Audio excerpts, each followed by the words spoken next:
नमस्ते। हाम्रो Nepali ride sharing app लभसममा हजुरहरूलाई स्वागत छ र अझै पनि राइड कसरी बुक गर्ने भन्ने अन्यलमा हुनुहुन्छ भने भिडियो अन्तिमसम्म हेर्नुहोला। अब आउनुहोस् लभसम एप खोलौँ र स्टेप बाई स्टेप हेरौँ कसरी साइन अप गर्ने।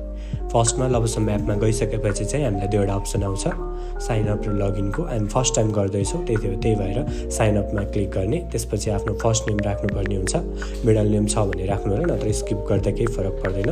त्यसपछि आफ्नो लास्ट नेम राख्ने, सरनेम। त्यसपछि हामीले चाहिँ आफ्नो मोबाइल नम्बर राख्नुपर्ने हुन्छ र मोबाइल नम्बर राखिसकेपछि चाहिँ हामी जान्छौँ इमेलमा। त्यसपछि चाहिँ हामीले आफ्नो इमेल राख्नुपर्ने हुन्छ।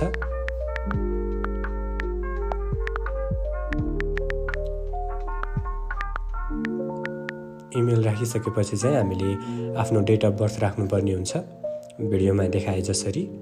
र डेट अफ बर्थ राखिसकेपछि चाहिँ हामी जान्छौँ जेन्डरमा। अहिलेलाई रिफरल कोड इग्नोर गरिदिनु होला। त्यसपछि साइन अपमा क्लिक गरेर हामी जान्छौँ ओटिपीमा र अघि राखेको हाम्रो मोबाइल नम्बरमा चाहिँ ओटिपी मेसेज आएको हुन्छ। त्यहाँ आएको 4वटा डिजिट्स चाहिँ हामीले यहाँ टाइप गर्नुपर्ने हुन्छ र 4वटा डिजिट्स टाइप गरिसकेपछि चाहिँ हामीले कन्टिन्यूमा क्लिक गर्छौँ र अफिसियल्ली लभसममा इन्टर गर्छौँ। त्यसपछि क्विक राइडमा गएर चाहिँ हामीले ती 3वटा अप्सन छ, स्कुटी, बाइक र लग्जरी कारको। हजुरहरूलाई जुनमा सहज लाग्छ त्यहाँ क्लिक गरेर चाहिँ आई एम गोइङ टु, आफू चाहिँ कहाँ जाँदैछौँ त त्यहाँको लोकेसन अथवा प्लेसको नेम चाहिँ टाइप गर्नुपर्ने हुन्छ।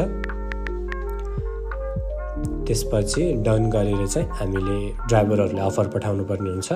अफर नाउ गरेर चाहिँ गरिसकेपछि चाहिँ ड्राइभर कहाँ चाहिँ हजुरहरूको अफर जान्छ र त्यसपछि चाहिँ ड्राइभर चाहिँ हजुर कहाँ आएर चाहिँ हजुरलाई हजुरको डेस्टिनेसनसम्म पुर्याउनु हुनेछ। हस्त, धन्यवाद।